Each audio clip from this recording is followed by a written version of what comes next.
Hi, this is Talia Segelink, also known as Tex, from Thinking Moms Revolution. And today we have a very special guest with us on Thinking Out Loud. Dr. Temple Grandin is a doctor of animal science and a professor at Colorado State University. She is a best-selling author, autism activist, and a consultant for the livestock industry on animal behavior. She is the subject of the award-winning film Temple Grandin. In 2010, she was listed in the Time 100 list of the 100 most influential people in the world in the category of heroes. And I know she's a hero to many of the thinking moms out there.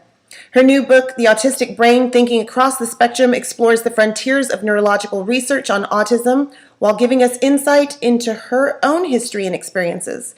Dr. Grandin, thank you so much for speaking with me here today. It's great to be here. Most of our listeners at Thinking Moms Revolution are parents of children with autism. Why is this book important for them to read? I think one thing that's important is understanding that the diagnosis has changed over the years. The first chapter is on the history of the DSM diagnostic system of the American Psychiatric Association. And over the years, the diagnosis has changed a whole lot. Way back when the whole DSM thing started, when I was a very young child, autism was just mentioned. And then the next version of the DSM, they left it out. Then they go on to the next version, 10 years, like at 10-year intervals, and they now make autism with a clear diagnosis of onset, before 3 years of age, and no speech delay. And then in the early 90s, they added Asperger's, where you could be on the autism spectrum and not have speech delay, where before you had to have speech delay. And now the newest version is going to take out the Asperger's and the pervasive developmental disorders and make everything autism spectrum. Now you see, it just keeps changing, and it's not a precise diagnosis the way a diagnosis for tuberculosis is. Now other important parts of the book are sensory problems. I have a whole chapter on sensory problems, and I think this is an area where a lot of research is needed because sensory oversensitivity can make a lot of normal environments just impossible to live in. Absolutely. Going back to the issue of the DSM and the changes there, in your perception, is this a positive thing, or are there repercussions that we should be aware of or looking out for? See, this is the great big question. Is you've got people on the very mild end of the spectrum. Are they going to get screened out from services? Because what I'm seeing a lot of younger people labeled mild autism or mild Asperger's, and having a lot of problems, being bullied in school. I was bullied in school, but I'm also seeing a lot of these kids not learning work skills, and that's a whole other chapter in the book, in The Autistic Brain. And when I was 13 years old, mother got me a sewing job. When I was 15, I cleaned horse stalls. That really taught the discipline of work.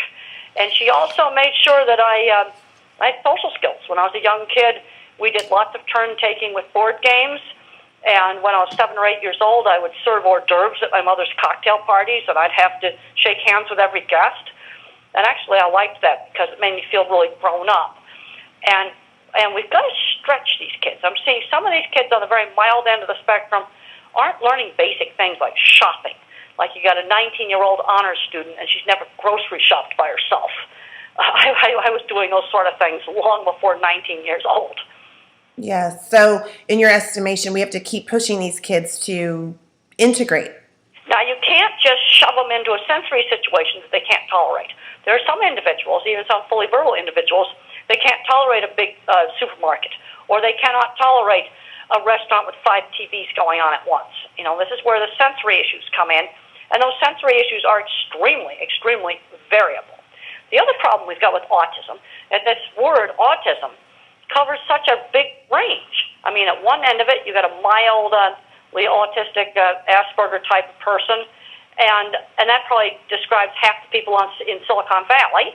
That would also describe Einstein with no speech until age 3. And then at the other end of the spectrum, you've got individuals that are much, much more severe, that are going to have to live in a supported living environment for the rest of their life. And it's a very, very big spectrum. In Thinking in Pictures, you implied at the time that all people with autism were visual thinkers. How has writing this book changed that perspective? Well, that was wrong, actually. I just assumed that everybody who was autistic thought pictures. Now, there's definitely a subgroup that thinks in pictures. But in my new book, The Autistic Brain, we go into the other kinds of specialized thinking. One thing that seems to be universal on a lot of kids that get various diagnoses is uneven skills. They'll be good at one thing and terrible at something else. And with me, I was definitely thinking in pictures, but I absolutely couldn't do algebra. And one of the big mistakes that was made is they didn't jump me right to geometry. Then you got another kind of visual thinker, a visual spatial thinker who's a pattern thinker, a mathematics thinker. And these kids often have trouble with reading. And then there's a third type. And these kids often love history. They love facts about their favorite things. And they are a word thinker. And their visual thinking skills are just average, and math skills probably about average. So you kind of have these three different kinds of specialized minds. And in The Autistic Brain, Richard Panik and I go into the research that shows that the object photorealistic visual thinking, like me, is one type, and then the other type is the more mathematical pattern thinking mind. There's actually two types of visual spatial thinking, and we present a lot of research to back that up. And this different kinds of minds thing is something I'm really interested in, because I have found on the consulting projects and construction projects that I've worked on in the cattle industry that different kinds of minds work together. The visual thinker lays out the entire plant, and the mathematical thinker has to do the engineering. Many of the thinking moms who frequent our website believe environmental toxins have played a role in their child's autism and other co-occurring conditions. A lot of these kids have severe gastrointestinal issues, allergies, other things going on. What are your thoughts about the environmental role in autism? Well, I think there's genetics is very, very heavily a factor, because there definitely are autism clusters. There's autism clusters, in the tech areas. Also, there's some autism clusters where there have been some environmental contamination, like for example, around an old plastics factory or around a refinery. One of the biggest culprits for environmental contamination is the plasticizers used in water bottles. That actually can act as a hormone. Also, another factor might be parents just taking so many different drugs getting in their pregnancy. And so there could be a genetic susceptibility that might be impacted by some other environmental trigger. Well, yeah, it might impact it, and there are some kids that definitely respond well to the special diets, like the wheat-free, dairy-free diet. That helps some kids. I'm taking some B6 and magnesium right now. That's been helping me with sleeping. In fact, if I can't sleep, I throw down a couple of magnesium pills. That seems to help me. The other big thing in this country, we have an omega-3 deficient diet.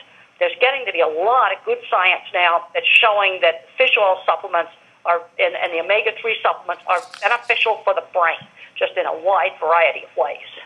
Yeah, a lot of the kids, the mothers who are doing biomedical interventions with their children are on magnesium and fish oil, some of the basic things. What can parents do to help their children today at home, maybe with behaviors and as you were talking about, integrating, learning social skills, that kind of thing? Well, first of all, we got to get kids out doing things. I'm seeing too many kids, especially on the mild end of the spectrum, kind of getting coddled. I mean, let's say we go into a restaurant, and okay, it's hard for little Jimmy to go up and order his own hamburger. No, yes, he's going to go up to that counter, and he's going to have to order it. When I was very young, we'd go out to restaurants, and I'd read the menu and order food, and I was taught to not order something that was twice as expensive than what the host ordered. But then on the other hand, we got to watch these sensory issues, because we got to figure out, we got a behavior problem. Is it caused by biology, like maybe a sensory problem, or the kid can't do multitasking? I can't remember long strings of verbal information. So when I had one of my early jobs where I worked in a dairy, they had 10 steps for setting up the milking machines. And if you do it wrong, you can run detergent into the milk tank and wreck the milk. So it's really important to do it right. And they had a chart on the wall with the 10 steps. Now, if I hadn't had that chart, I would have been in trouble, because I don't remember sequence. So if the chart hadn't been there, I would have had to write down the 10 steps and have them in my pocket. And then the sensory issues. You've got the kid that screams every time you go in the supermarket. They're screaming. That is sensory overload. And And some kids have visual sensitivity problems. They can't tolerate fluorescent lights because they can see them flicker. Others have sound sensitivity. And sometimes that can be desensitized by letting the child initiate the sound, where they turn on the dreaded sound, or they determine how long they tolerate the supermarket, and then you take them out of there. And you can sometimes desensitize it. One of the worst things is the fluorescent lights. They can see some individuals, not everybody with autism, but some individuals see that flicker, drives them crazy.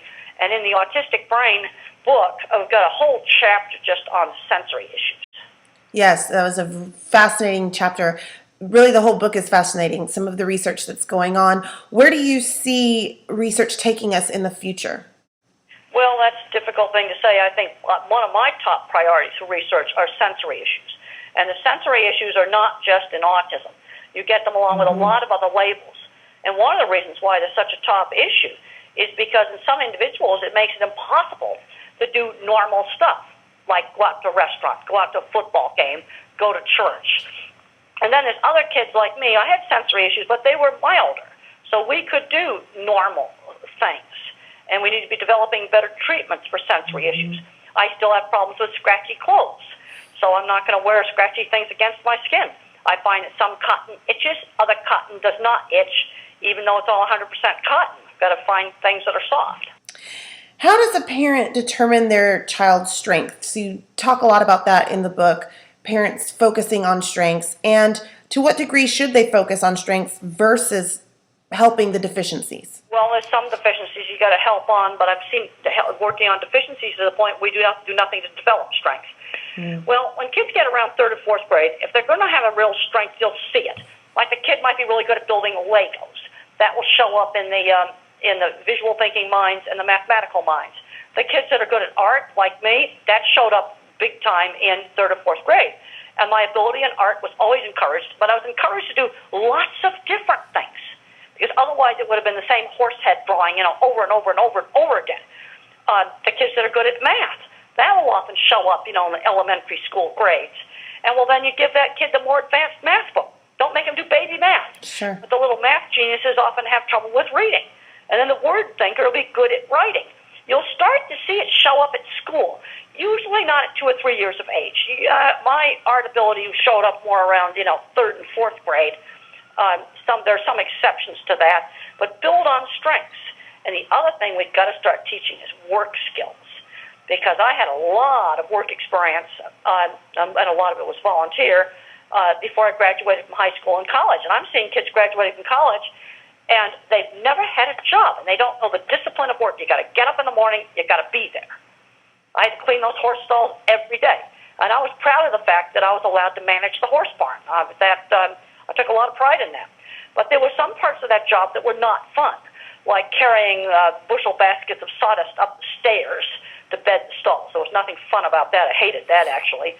And then I rigged up a pulley system so I wouldn't have to do that. Every job, even if you like it, has got some grunt work. Absolutely. And they've got to learn that discipline of work. And the paper routes are gone now. A lot of these kids on the higher end of the spectrum, they need to be walking dogs for people. They need to be doing something productive, where it's not seasonal. They do it every day for somebody else. Working in the farmer's market every weekend would be another thing that they could do. They could be a tour guide at a museum. Most museums will take them at 12 years old. They've got to learn that discipline of work. Yes, and doing something productive. Your mother, I think, was the original mother warrior thinking mom, and so many of us are indebted to the work she did with you, and we look to you both as heroes and inspirations. Please give her our respects and tell her we said hi. Well, she just had a really good instinct of how much to stretch me. I'm seeing too many of these kids where they aren't getting stretched. When you've got a 19-year-old honor student that doesn't know how to grocery shop, I've got problems with that. Understandably so. Big problems with that. And we've got to get them out in the community, get them out doing things. Well, you're reaching a lot of the moms here today by coming and chatting with me. So I really appreciate your time. Thank you so much for being here this morning. Well, thank you so much for having me on your program. Absolutely. This is Talia Segelink, Thinking Out Loud with Temple Grandin, here with the Thinking Moms Revolution.